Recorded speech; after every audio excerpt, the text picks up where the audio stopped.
আল্লাহ তাআলাকে কষ্ট দিবেন না, রাসূলকে কষ্ট দিবেন না।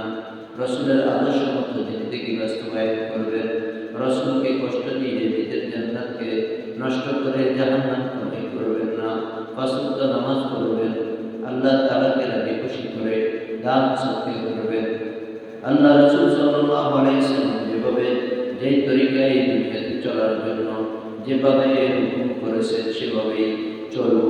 আল্লাহ রাসূলকে কখনো কষ্ট দিব না। মুখের মধ্যে দাঁড়িয়ে রাখবো, পাঁচ ওয়াক্ত নামাজ পড়বো, মনের মধ্যে কুফরের কোনো ভাবনা কোনো বেদাত সৃষ্টি করবো না। আল্লাহ তাআলাকে রাজি খুশি করে একটা বার দাওয়াত দিয়ে বলেন, যদি আল্লাহ তাআলাকে ভালোবাসেন, আল্লাহ তাআলাকে মহব্বত করেন, রাসূলকে ভালোবাসেন, রাসূলকে মহব্বত করেন, রাসূলের সাথে জান্নাতে থাকবেন। যদি এরাদা করেন, যদি মনের মধ্যে নিয়ত থাকে, খুশুসিয়াত যদি থাকে, আল্লাহ তাআলাকে যদি ভয় করে থাকে, রাসূলকে যদি ভালোবাসে থাকে, রাসূলের সাথে যদি জান্নাতে থাকে, তাহলে একটু ওয়াদা করতে পারবেন নি?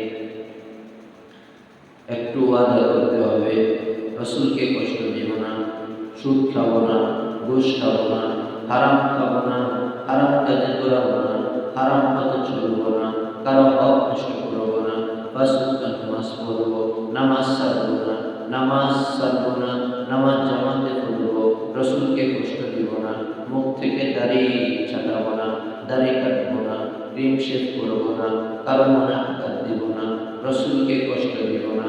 রাসূলের যেভাবে আদর্শ বাস্তবায়ন করার জন্য বলেছেন সেভাবে আদর্শ বাস্তবায়ন করব।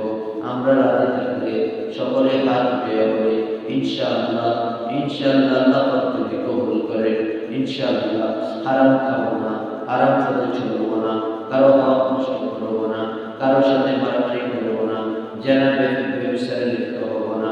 যদি ইখলাস নিয়ত থাকে তাহলে আমার মালিকের দুটো হাত উঠিয়ে বলুন, হে আল্লাহ, ও দয়ার মালিক।